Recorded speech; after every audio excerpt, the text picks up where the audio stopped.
The man never imagined that the recluse who instantly defeated the final boss was actually the most ordinary receptionist at the guild, all because the frontline adventurers were just too weak and had been unable to clear the dungeon, which forced Jenny, the receptionist, to work overtime every single day. The more Jenny thought about it, the angrier she got. So to get off work on time tomorrow, Jenny headed into the dungeon. Under the eyes of 4 top-tier adventurers, Jenny summoned a weapon from thin air and charged straight at the boss, the Hellfire Dragon. The adventurers were stunned on the spot. They had been fighting hard until now, but couldn't even scratch the boss. Yet Jenny defeated the boss with ease. At that moment, someone recognized Jenny. Whenever a dungeon couldn't be conquered, this mysterious adventurer would make a move, but she never collected any of the reward gear, not even the relic orb this time. Jenny made headlines across the city once again, but Jenny didn't want to reveal her identity because she genuinely loved her peaceful and stable receptionist job. However, someone saw through the mysterious adventurer's identity. She was a black-haired, green-eyed girl. The strange thing was, after searching through all the guild's adventurers, they still couldn't find her. The leader of the top adventuring team couldn't believe it until he tracked down the legendary powerhouse and found out she was the guild's receptionist. Jack immediately said he wanted to invite Jenny to join his team. Jenny refused on the spot.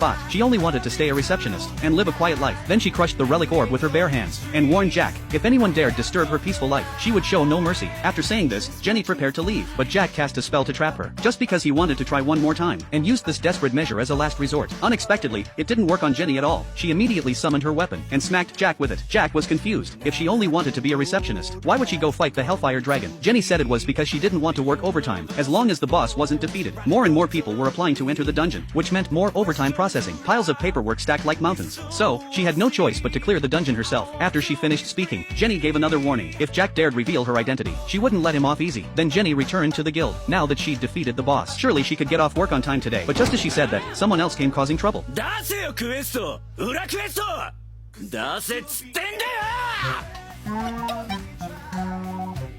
また産業の予感 Just as Jenny was being forced to work overtime, screams suddenly came from outside the window. It turned out that an adventurer had figured out how to control the hidden boss. Thinking he was invincible, he started causing trouble in town. Jenny thought of herself as just a receptionist and saw no reason to get involved. But to her surprise, the next second, a giant boulder summoned by the boss came crashing toward a direction that looked all too familiar. Jenny had a bad feeling about it. She kept shouting, "This can't be happening," and ran toward where the boulder was falling. But what she saw almost gave her a heart attack. The cozy little home she had worked so hard to buy, and that had been her only comfort, was completely destroyed by the boulder. Jenny was instantly furious. She summoned her relic weapon on the spot. She was going to make whoever did this pay. Meanwhile, the arrogant adventurer was still taunting loudly, "Boss," claiming no one could ever beat this boss. But the moment he finished speaking, Jenny dropped from the sky and sliced off one of the boss's arms. Yet the adventurer didn't realize the gravity of the situation. Seeing the culprit who destroyed her home laughing so happily made Jenny's rage boil over. She charged forward once more. The adventurer ordered the boss to strike her down, but Jenny was far too fast, and her power was through the roof. The legendary hidden boss was shattered with a single strike. As Jenny kept getting closer, the adventurer was terrified, but she wasn't about to let him off the hook. She raised her hammer and brought it down with full force. Thankfully, Jenny decided not to go too far. She only gave him a harsh warning, but she quickly regretted it. Why didn't she give him a harsher lesson? Because the boss had caused so much chaos earlier that day, leaving many adventurers injured, and as the guild's receptionist, she now had to write up a full incident report. Jenny once again entered overtime hell mode. After a while, the guild master showed up unexpectedly. He never imagined the cloaked figure who had instantly defeated the final boss was actually someone in his very own guild, the unassuming receptionist. But Jenny didn't want to reveal her identity. However, the guild master revealed that his ability was time observation. He could not only pause time on the scene, but also witness past events. He had seen through Jenny's true identity long ago. This time, he had come to find her, simply to confirm whether Jenny was truly as powerful as the rumors claimed. To this, Jenny explained that 3 years ago, one night, she had been forced to work overtime, so she made a wish to the gods to give her the power to solve all her problems. As a result, she was granted the absurdly overpowered relic weapon.